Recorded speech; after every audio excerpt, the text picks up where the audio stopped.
जय हिंद दोस्तों कल हमने अनुच्छेद 124 पढ़ाया था। 124 में सुप्रीम कोर्ट का गठन में पढ़ाए थे कि न्यायाधीशों की नियुक्ति कैसे होती है। न्यायाधीशों के बारे में पढ़ा दिए थे कि 34 न्यायाधीश, इस समय वर्तमान में सुप्रीम कोर्ट में 34 न्यायाधीश हैं। 33 न्यायाधीश हैं, एक मुख्य न्यायाधीश है जिनको बोला जाता है चीफ जस्टिस ऑफ इंडिया।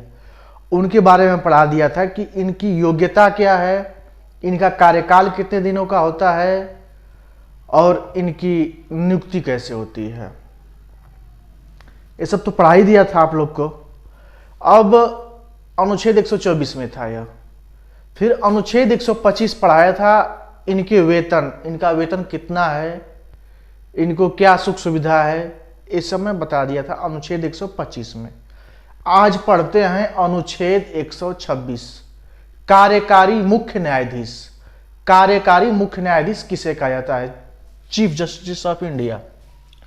देखिए, जब मुख्य न्यायाधीश अनुपस्थित हो जाएंगे, मुख्य न्यायाधीश बीमार हो गए या कहीं चले गए या उनके घर शादी विवाह पड़ गया, 10 दिन की छुट्टी ले लिए, तो उनके जगह पर काम करने के लिए जब अनुपस्थित हो गए तो कोई ना कोई जरूर न्यायाधीश उनका स्थान लेगा, कार्यकारी मुख्य न्यायाधीश बनेगा, तभी तो उनके न रहने पर काम चलता रहेगा, काम रुकेगा नहीं।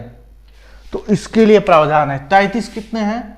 33 न्यायाधीश हैं। एक होते हैं चीफ जस्टिस ऑफ इंडिया, मुख्य न्यायाधीश, जिनको बोला जाता है सीजेआई बोला जाता है मुख्य न्यायाधीश को। तो अब मुख्य न्यायाधीश जी अनुपस्थित हो गए, कहीं 10 दिन के लिए छुट्टी पर चले गए अपने घर, इनकी किसी घर शादी पड़ गई तो छुट्टी के लिए चले गए या बीमार हो गए, तो 33 न्यायाधीश बचे इसमें। 33 न्यायाधीश में 5 जो होते हैं, 5 जो वरिष्ठ सदस्य होते हैं, उनको 5 वरिष्ठों को कोलोजियम बोला जाता है। तो 5 वरिष्ठ जो वरिष्ठ न्यायाधीश हैं, वरिष्ठ न्यायाधीश,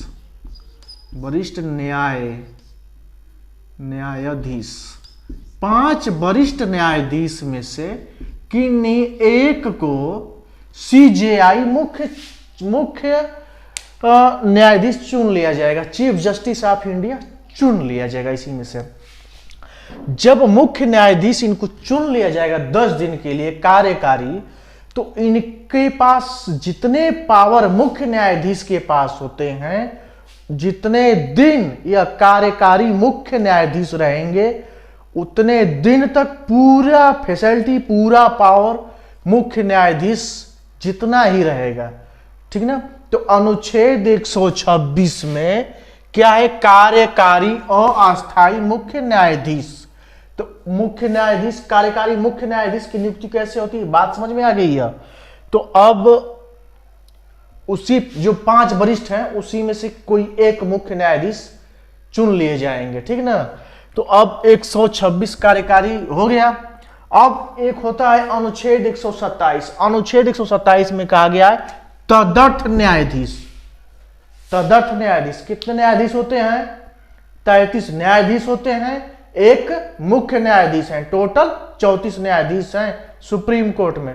तो सुप्रीम कोर्ट में न्यायाधीश कितने हैं? 33, एक CJI chief justice of India. तो अब तदर्थ न्यायाधीश, जैसे 33 होते हैं न्यायाधीश और एक होते हैं chief justice of India. Chief justice of India, इनको बोला जाता है मुख्य न्यायाधीश। तो अब मान लीजिए 33 जो न्यायाधीश है, 33 न्यायाधीश में 10 जो है, 10 जो न्यायाधीश हैं, न्यायाधीश कोरोना पॉजिटिव हो गए या बीमार हो गए, न्यायाधीश बीमार हो गए। जब बीमार हो गए तो अब कितने बच गए? यहां पर 22 न्यायाधीश बचे, 22 न्यायाधीश बचे। ठीक, जब 22 न्यायाधीश बचे, जबकि रहना चाहिए कितना? 33 रहना चाहिए, रूल है। अब जब 33 रहना चाहिए तो अब 10 तो सीट भरनी पड़ेगी न्यायाधीशों की ना। तो वो कहां से भरेगा? वो भरेगा सीजेआई जो है मुख्य न्यायाधीश हैं, ये जाएंगे हाई कोर्ट के मुख्य न्यायाधीश के पास, हाई कोर्ट के मुख्य न्यायाधीश के पास। मान लीजिए चले गए इलाहाबाद हाई कोर्ट, अरे इलाहाबाद हाई कोर्ट, फिर चले गए पटना हाई कोर्ट, ठीक, फिर चल गए Jaipur high court, Maharashtra high court, यहाँ पर चले गए। तो बोले कि मेरे पास न्यायाधीशों की संख्या खाली है, इस समय हमको अस्थायी तौर पर 10 दिन के लिए हमको न्यायाधीश दे दीजिए। तो यहाँ पर चले गए इलाहाबाद हाई कोर्ट के चीफ जस्टिस के पास। तो इन्होंने बोला कि मेरे पास नहीं है, इन्होंने बोला मेरे पास नहीं है, तो इन्होंने बोला कि मेरे पास है, मेरे पास है, इन्होंने देकर इनको कंप्लीट कर दिया। जो यहां से हाई कोर्ट से 10 दिन के लिए, कुछ दिन के लिए काम करने जाएंगे सुप्रीम कोर्ट में, उन्हीं को बोला जाता है तदर्थ न्यायाधीश। और जब तक न्यायाधीश रहेंगे तब तक उनकी पूरी व्यवस्था, उनको पूरी सुविधा न्यायाधीशों जितना मिलेगी, वेतन भी उतना ही मिलेगा, समान मिलेगा। 10 दिन रहेंगे, 10 दिन वेतन न्यायाधीश के बराबर ही मिलेगा, ठीक है ना। तो ये होगा तदर्थ न्यायाधीश। अच्छा, एक क्वेश्चन इसमें, जो मुख्य न्यायाधीश, जो अस्थायी मुख्य न्यायाधीश होंगे, अस्थायी मुख्य न्यायाधीश, उनको भी जो शपथ होगा ना, जो पूरी व्यवस्था न्यायाधीश की होती है वही होगा। इनको शपथ राष्ट्रपति दिलाएंगे। नियुक्त कौन करेंगे? राष्ट्रपति ही करेंगे। दोनों में नियुक्त राष्ट्रपति करेंगे, शपथ भी राष्ट्रपति ही दिलाएंगे। ये तो बात समझ में आ गई। तदर्थ न्यायाधीश कहां से जाएंगे? हाई कोर्ट से जाएंगे। 25 हाई कोर्ट हैं इंडिया में, 25 हाई कोर्ट हैं भारत में।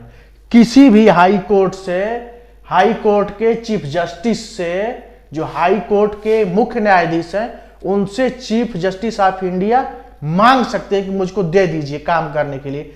जो इन्होंने दे दिया, उन जितने न्यायाधीश दे दिए उतने को तदर्थ न्यायाधीश, उन्हीं को बोला जाता है तदर्थ न्यायाधीश। अनुच्छेद 127 में किसकी चर्चा है? तदर्थ न्यायाधीश की होती है। तदर्थ न्यायाधीश क्या होते हैं? बात समझ में आ गई आपको पूरी तरह।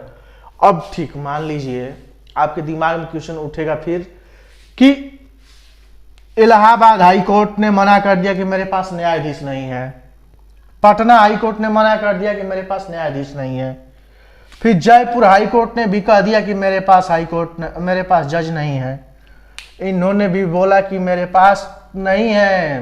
भैया हमको भी तो काम करना होता है, हम लोग बिजी हैं, हम दे नहीं पाएंगे।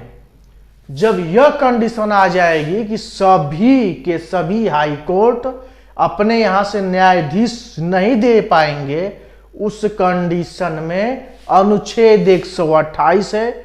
अनुच्छेद 128 के तहत सेवानिवृत्त जज की नियुक्ति की जाएगी। काम करने के लिए सेवानिवृत्त जज की नियुक्ति की जाएगी। जब सभी हाई कोर्ट अपने न्यायाधीश देने से मना कर दिए, तदर्थ न्यायाधीश देने से मना कर दिए, तब एक अनुच्छेद 128 कहता है कि तब वहां पर सेवानिवृत्त जज काम करेंगे। ठीक ना? इतनी बात समझ में आ गई आप लोग को।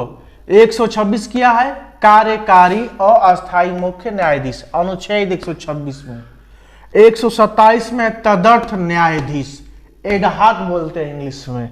और अनुच्छेद 128 से सेवानिवृत्त जज। अब इनके बारे में अच्छे से मैं तो पढ़ा दिया ना, अभी और है, मैं लेकर नेक्स्ट वीडियो में आता हूं, तो इसको अच्छे से देख लीजिए।